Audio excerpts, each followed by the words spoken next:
Vamos en vivo a Casa de Gobierno, escuchamos al vocero presidencial. En los eventos. Gracias. Buen día a todos. ¿Cómo andan? ¿Bien? Bueno, ayer conocimos por parte de algunas consultoras privadas estimaciones de la inflación núcleo de la semana anterior. Las mismas rondan entre el menos 0,8% y el 1%, de acuerdo a, por supuesto, predicciones que indican que la inflación de abril se estaría dando en torno al dígito. También nos enteramos que vuelve el crédito hipotecario en la Argentina. Hay un banco que ofrece $250.000 a 30 años por el 80% del valor de la propiedad. Prepagas que bajaron sus planes de salud en un 22%. Algunos supermercados que han congelado algunos de sus productos por 3 meses, sin que haya, por supuesto, controles de precios. Hay alimentos con descuentos, según el FMI. Argentina sobrecumplió los objetivos del primer trimestre y, bueno, por ejemplo, medios como The Economist sitúa a la Argentina como el segundo mejor país del mundo en vistas de favorecer inversiones privadas los próximos años. Todos estos datos dan indicios que efectivamente una de las peores etapas en la historia argentina están de a poco llegando a su fin. Lo cierto es que encaminada la estabilidad, o lo que nosotros entendemos, que es que nos estamos encaminando seriamente hacia la estabilidad definitiva, nuestra prioridad, por supuesto, es recuperar la actividad económica y liberar las fuerzas productivas de los argentinos. Cuento todo esto porque efectivamente hoy comienza formalmente, si se quiere, el debate legislativo por la Ley Bases, donde efectivamente hay un montón de puntos que van en camino a devolverle la libertad a los argentinos y de liberar fuerzas productivas y recuperar más rápidamente o lo más rápidamente que se pueda la actividad económica. Solo por recordarles algunos puntos, se van a modificar o a disolver fondos fiduciarios de los que hemos hablado en reiteradas oportunidades, se van a declarar determinadas empresas, se van a declarar sujetas a privatización, empresas públicas por supuesto, se van a simplificar trámites, se van a hacer reformas en materia laboral, se van a establecer modificaciones en diferentes leyes para permitir mayor desarrollo en la explotación y exploración de gas y de petróleo. Va a haber un régimen de incentivo especial a las grandes inversiones, etcétera, etcétera, etcétera. Lo cierto es que el periodo presidencial en la Argentina puede durar 4 años. Si le va bien, ese periodo se puede extender por 8 años, a los 8 años. La verdad es que poco importa cuando uno habla de ideas, ¿no? Porque en definitiva los presidentes van pasando, las gestiones van pasando y lo que va quedando son efectivamente las ideas.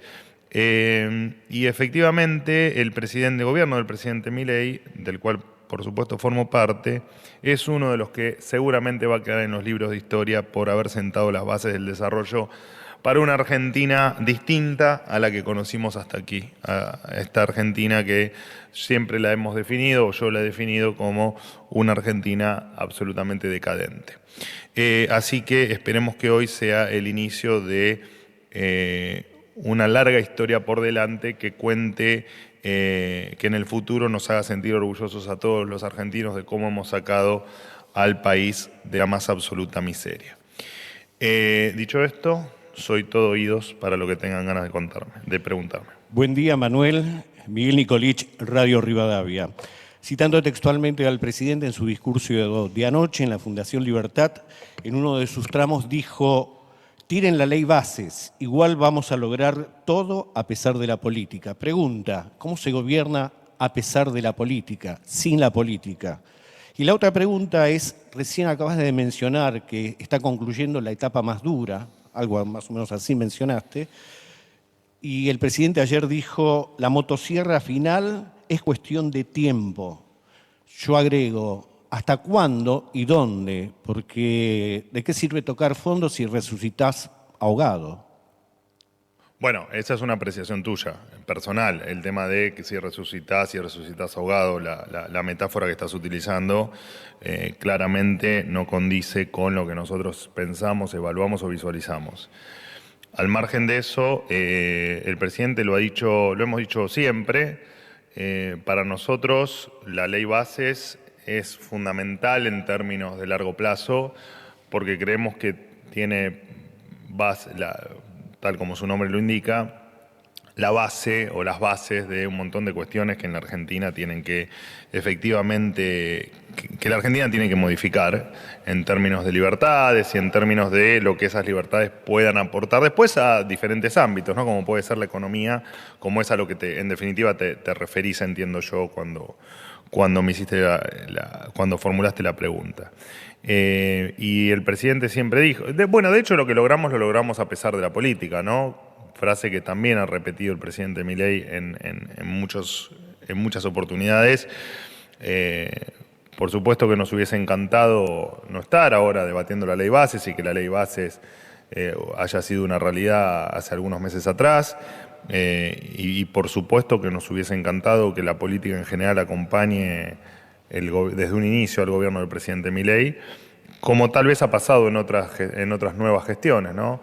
Pero no implica que el no apoyo de la política, tal vez resumido en esa frase que dijo el presidente ayer en su discurso allí en la Fundación Libertad, me parece que lo que hace es resumir un poco eso, no importa los palos que nos pongan en la rueda, no importa mucho que tengamos enfrente que trate de hacernos o de lograr que nosotros no cambiemos la Argentina, lo vamos a hacer igual en el tiempo que por supuesto la política nos retrase o la política nos lo permita, pero nosotros vamos a avanzar igual. De hecho, una de las cuestiones que nosotros tanto resaltamos, que es el tema del superávit fiscal, por supuesto que tiene técnicamente una relevancia sumamente importante, pero además de eso,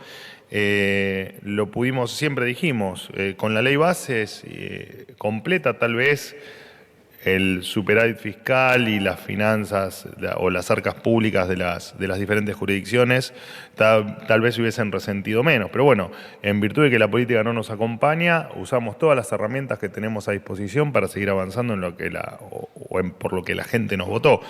Así que no veo que la frase sea novedosa, la que dijo el presidente Milei el día de ayer. Es simplemente reafirmar con la política o sin la política vamos a seguir adelante intentando cumplir cada uno de los objetivos que nos propusimos y cada uno de los objetivos por lo que no solo que propusimos, perdóname, sino también por lo que la gente nos eligió, ¿no? Y eso me parece que lo dijimos siempre y va a ser siempre así. En lo que quede de gestión, siempre va a ser así. Digamos, si la política acompaña, por supuesto que siempre va a ser mejor y siempre vamos a ir a mayor velocidad y siempre vamos a estar mucho más conformes si eso así ocurre. Ahora, si no ocurre, nuestra misión es seguir hacia adelante y seguir buscando el norte que le propusimos y que le prometimos a la gente. Así que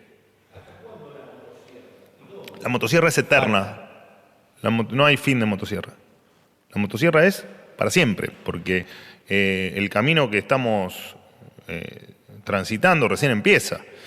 Por supuesto que hubo tal vez un shock mucho más fuerte en términos de reducción de gasto o traducido en motosierra por las circunstancias que estábamos atravesando o las circunstancias con las que nos encontramos el 10 de diciembre.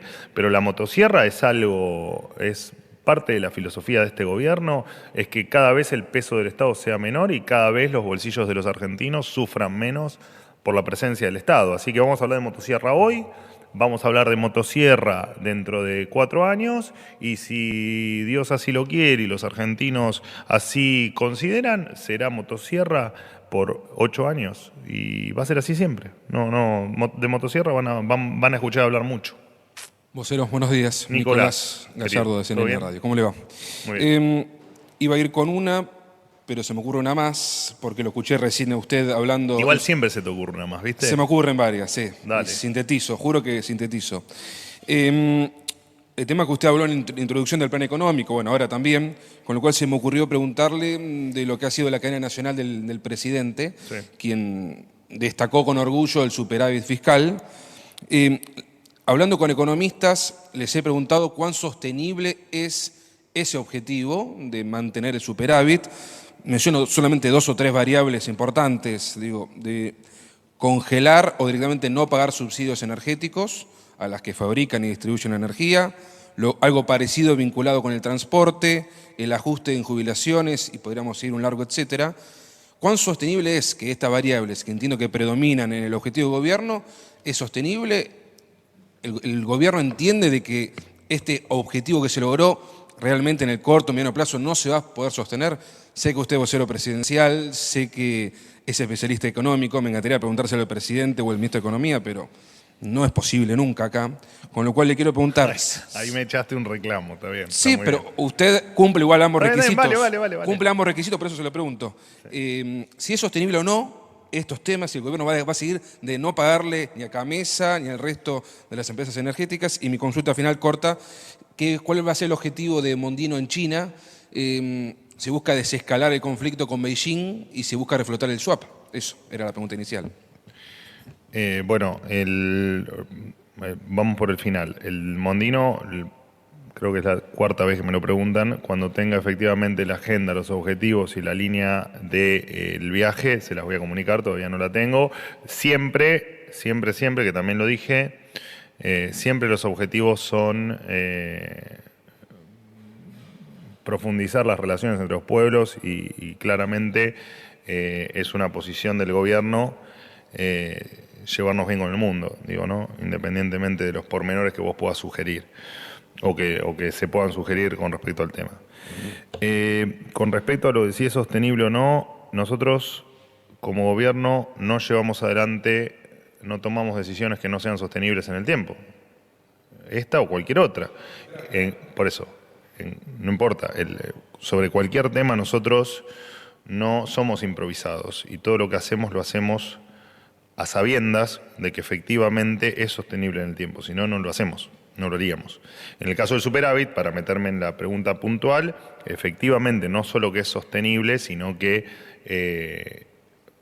es el inicio de esto de lo que estamos haciendo, lo hemos dicho también innumerable cantidad de veces. Te tomo el reclamo de poder en algún momento dialogar. No, bueno, está bien, pero no te satisfago, evidentemente, así que trataremos de mejorar la calidad de la información. Pero mientras que eso no ocurra, te voy a seguir contestando yo. Sí, por supuesto que es sostenible, por supuesto que, de hecho, lo hemos dicho, ¿no? En la evolución de las medidas que hemos tomado, se fue modificando el espectro temporal donde esperábamos encontrarnos con el superávit. La verdad es que el objetivo era lograrlo en el primer año. La verdad es que después los números y los recortes hicieron que esas estimaciones se recorten y entendíamos que marzo era un mes que íbamos a terminar con efectivamente empezando a tener superávit. Después se dio que el magnífico trabajo no solo del ministro Caputo, ¿no? Sí, pero bueno, como cabeza del equipo económico, el gran trabajo del ministro Caputo, pero también de todo su equipo, hicieron que efectivamente eso se logre casi de manera inmediata, ¿no? En el mes de enero. Y por supuesto que es sostenible y por supuesto que el superávit fiscal no es un tema aislado, sino que es la pieza fundamental de todo otro montón de cuestiones, ¿no? Que incluyen el crecimiento, que incluyen, por supuesto, más recortes, que en algún momento van a significar cambios en el sistema impositivo argentino tal como lo conocemos. Y hoy me preguntaba recién Miguel Nicolich, Digo, esto es son partes de una película que es mucho más amplia, ¿no? Y la sostenibilidad del superávit pasa no solo por si uno puede, vos te referiste, no sé, a unas partidas, digo, es mucho más amplio, ¿no? En el superávit fiscal influyen recortes, nuestro objetivo final es la baja drástica de impuestos, también influyen temas de crecimiento, digo, es un concepto el superávit fiscal mucho más amplio que el recorte de apenas una partida presupuestaria. Buenos días, Manuel, ¿cómo ¿Cómo andás? estás? Acá Jonathan Eguier del Destape. Ayer se dio a conocer un informe que muestra que desde que asumió el presidente renunció un funcionario cada 6 días. 2 de ellos se dio en los últimos días en el Ministerio de Capital Humano, en medio de la crisis de las universidades. Te quería consultar por qué crees que sucede eso, que se van funcionarios o son despedidos muy rápidamente, pues es algo inédito para cualquier gobierno. Y te quería consultar sobre esto, si estas renuncias en el Ministerio de Capital Humano significa que el gobierno está responsabilizando a Sandra Petovelo por lo que pasó con las universidades. Eso por un lado. Y por otro lado te quería consultar sobre los perros del presidente. El otro día contaste públicamente que pudiste conocerlos. No quedó muy claro todavía si son 4, si son 5. Vos decías, no importa el número. La verdad es que haya 4 o 5 perros ya no es un problema del presidente, sino de todos los argentinos, porque si el presidente, tiene 4 perros y ve 5, estamos hablando de una persona que ve algo que no se condice con la realidad, por eso nos interesa el número de los perros. Gracias. Bueno, a ver, vamos por el principio de la pregunta, la primera parte de la pregunta. A ver, primero que no leí el informe, por lo tanto, te voy a responder en lo que creo que dice el informe. Hay un montón de esos funcionarios que los medios se encargaron de decir que son funcionarios que se renunciaron o que se los echó, que efectivamente nunca asumieron los cargos, que se dejaba entrever o que la prensa decía que iban a tal o cual cargo, que oficiaban de tal o cual cuestión dentro de un ministerio, dentro de una secretaría, pero nunca llegaron a ser funcionarios, por lo tanto no se fueron a ningún lado, simplemente no terminaron siendo los colaboradores elegidos por cada uno de los ministros.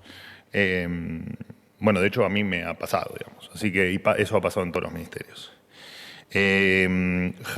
Con respecto a la ministra Petovelo, a la cual el presidente Milei, te diría que, incluso lo hizo ayer en la cena de la Fundación Libertad, destaca permanentemente el trabajo que hace en todas las áreas que le competen, ¿no? Tanto en lo que respecta a cuestiones sociales, que tal vez es la parte más sensible, en temas de educación.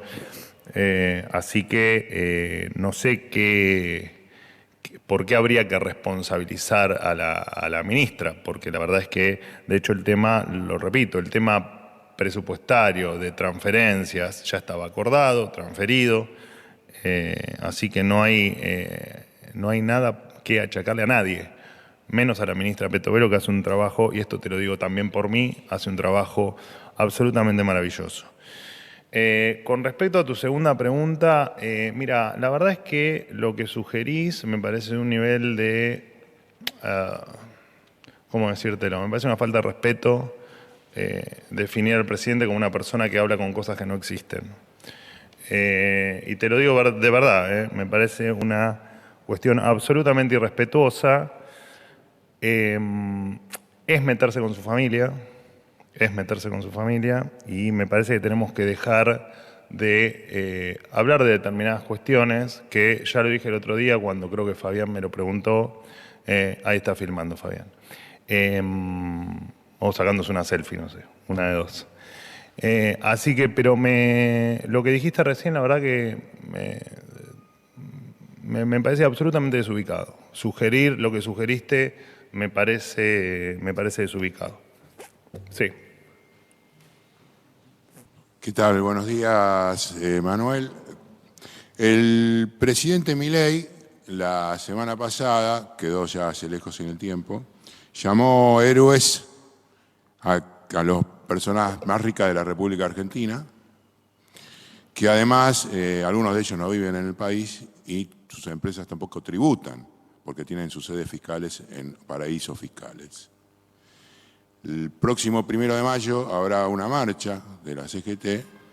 ¿No considerás que volver a poner el impuesto a las ganancias, que por otro lado el presidente había prometido cortarse un brazo en caso de que volviera a poner un impuesto, va en contra de los que menos tienen y está idolatrando a los que efectivamente son los más ricos, entre algunos casos del planeta? Y en segundo lugar, te pregunto, falleció una persona en los últimos días, un pibe de 23 años, al que le estaban negando los medicamentos, la DATSE. Esas son, creo que lo expresaron en la Cámara de Diputados en una reunión, las consecuencias de la política de esta famosa fiscalización que realizan paralizando los sectores. ¿Qué le decís a esta familia después que pasó esto? Muchas gracias. Bueno, en la última pregunta, lo cierto es que justo hoy estuve hablando con el ministro de Salud con respecto a la DATSE y a una causa que se estimó, una de estas causas, que creo que incluso vos hace algunas semanas o algunos meses me habías efectivamente preguntado y nada. Efectivamente, hablamos de eso con el ministro y la descripción de lo que ocurría en la DATSE, de los expedientes atrasados que había en la DATSE y de que no se había dejado a nadie sin medicamentos, ya lo había contado. Me parece que, no lo voy a repetir porque ya lo dije y me parece que es recaer sobre lo mismo ante un tema de la DATSE que ya, no solo a vos, sino a otros periodistas también, lo he explicado. Con respecto a lo de los ricos, perdóname, ¿me repetís lo que me habías dicho de los ricos que fugan dinero? Sí, igual te reitero si tenés algún mensaje para la familia esta del pibe que falleció. Sí, no tengo ningún mensaje para la familia. Para los ricos la consulta es, ¿considerás que el gobierno de alguna manera no está viendo el hecho de que va a sumar mucha más cantidad de trabajadores a una marcha el próximo 1 de mayo impulsando el impuesto a las ganancias cuando el presidente Milei había prometido que no iba a crear ningún impuesto de esta naturaleza? Ok. Ahora recordé la primera parte de la pregunta. En realidad el presidente Milei no habló de los ricos. En todo el caso habló de quienes efectivamente optaban por escapar de un sistema absurdo donde la confiscación era parte del esquema. Te sugiero, si me tomas la sugerencia, que te interiorices en materia impositiva porque lo que decís es equivocado en términos de quienes tienen jurisdicciones fiscales en determinados países. Por ejemplo, la ley de ganancias, que básicamente la ley de ganancias divide lo que es fuente argentina, fuente extranjera, y bueno, es bastante extensa, compleja de entender, es cierto, pero te podés interiorizar para entender que las operaciones que se dan en la Argentina siempre tributan, ¿no? No es una cuestión de... no le des el micrófono, me tiene harto agarrando el micrófono. Entonces, me parece que es, primero, la palabra ricos, la agregaste vos, eso no lo dice el presidente. De todas maneras, el rico no hay por qué discriminarlo versus a cualquier otra persona, digo, ¿no? O sea, vos y yo pues no somos ricos, pero podríamos serlo y no tendría por qué ser eso algo necesariamente malo, ¿no? En tanto y en cuanto el dinero lo hayas ganado en buena ley. Y en tal caso, sí, determinados empresarios, que puedo entender a quién sugerís, pero bueno, como no lo dijiste, no lo voy a decir yo tampoco, que se hayan ido del país en búsqueda de mejores beneficios fiscales o, digamos, mejores condiciones para sus patrimonios, en tal caso tampoco es objetable, ¿no? Porque digo, ¿qué le objetas a eso? Y la verdad es que nada, buscás proteger tu patrimonio. Y me parece que es la intención del presidente Milei estuvo siempre, no con esto lo que vos haces referencia, de antes también, y la mía también, y la de seguramente todos los funcionarios del gobierno también, es efectivamente entender que hay un esquema, hay un Estado que fue históricamente, se manejó como un Estado confiscatorio, como un Estado que se encargó de quedarse con los patrimonios de quienes lo habían ganado en buena ley. Y que eso generó, probablemente, muchas reacciones de tratar de escapar de ese pulpo que es el Estado y que lo único que hacía era perseguir fortunas o perseguir patrimonios por el mero hecho de la voracidad fiscal y de quedarse con lo que no produjo el Estado, sino que produjo el resto, ¿no? Así que lo cierto es que es inexacto en principio lo que decís en términos de riqueza y de que el rico fuga y los otros no, sino que me parece que, ya te digo, que conceptualmente es un tema un poco más amplio que uno, o que los medios muchas veces limitan a la palabra fuga, pero que es algo, digamos, mucho más complejo que simplemente una cuestión del delito en sí, ¿no? O de lo que puede sugerir el delito en sí. Porque de hecho, en los casos que vos sugerís,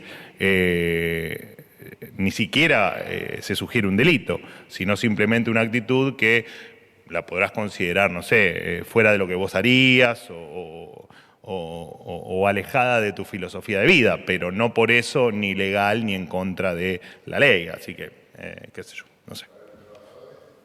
¿Qué es? ¿Qué me preguntaste de los trabajadores? ¿El impuesto a las ganancias?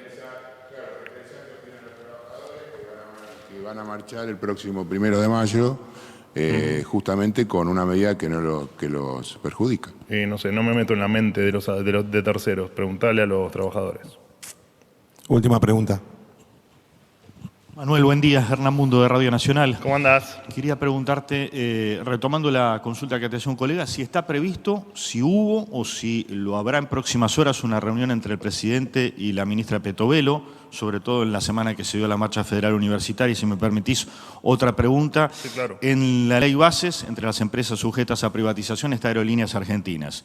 El presidente de la compañía ya brindó una carta a los trabajadores en la que les advierte o les señala que va a haber medidas duras. Dentro de esas medidas está contemplado el recorte de 18% de los vuelos de cabotaje e internacionales, y en el medio de esa decisión, ¿qué mensaje dan de repente a pobladores o habitantes de ciudades, en el caso de la República Argentina, que se quedan sin vuelos, que hasta ahora opera solamente Aerolíneas, mientras exista de repente el interés de otras empresas, low cost, otras empresas comerciales que tomen esas rutas? ¿Qué va a pasar con esas zonas de la Argentina? Gracias. Bueno, por supuesto que la decisión de Aerolíneas Argentinas, en términos estratégicos y en términos de la política que pueda llevar adelante como empresa del rubro de vuelos, digamos, de transporte de pasajeros, obviamente corre por cuenta de la empresa y del presidente, de Fabián Lombardi, que es quien te va a poder explicar los por qué. Y sí, aprovecho porque tiene que ver con la pregunta. Entiendo que la carta que mencionás, la cual no leí, pero por algunas conversaciones que he tenido con él, bueno, efectivamente Aerolíneas necesita sanearse, y es una empresa que tiene un abultado déficit, y que el presidente de Aerolíneas está haciendo una tarea titánica para efectivamente cumplir con los objetivos que tenemos todos, que es reducir los déficits y en tal caso, o en el caso de Aerolíneas, seguramente hacer mucho más eficiente también el gasto. Con respecto a las rutas que puedan o no, seguir vigentes o que las pueda tomar alguna low cost, la verdad que no tengo nada para decirte, porque estamos hablando de cuestiones que todavía no ocurrieron. Así que veremos si esto que vos me decís efectivamente genera un impacto tal cual vos me sugerís o no. Bueno, eso lo veremos, pero me parece que la información la tenés que ir a buscar efectivamente Aerolíneas Argentinas. Me habías hecho otra pregunta con respecto a la ley bases. Si va a haber, si hubo o habrá reunión entre el presidente y la ministra Petovelo en esta semana. Bueno, de hecho, ayer estuvieron juntos en la cena de la Fundación Libertad. Hoy la verdad es que todavía no he hablado ni con la ministra ni con el presidente, porque en la reunión de gabinete el presidente no estuvo por una cuestión de agenda de trabajo y la ministra tampoco, no fueron los únicos, la ministra Bullrich tampoco participó de la reunión de gabinete, pero digo, se juntan permanentemente, no solo en las reuniones de gabinete, como se junta el resto de los ministros, algunos ministros, por supuesto, las carteras implican que esas reuniones sean más continuadas, como puede ser en el caso de Petovelo, pero no porque esto implique absolutamente nada con respecto a una derivación de la marcha ocurrida el 23 de abril, ¿no? Antes de ayer. Así que si se van a juntar o no, no lo sé, pero te puedo garantizar que no se van a juntar efectivamente como principal tema de agenda hablar el tema de las universidades. ¿Listo? Gracias.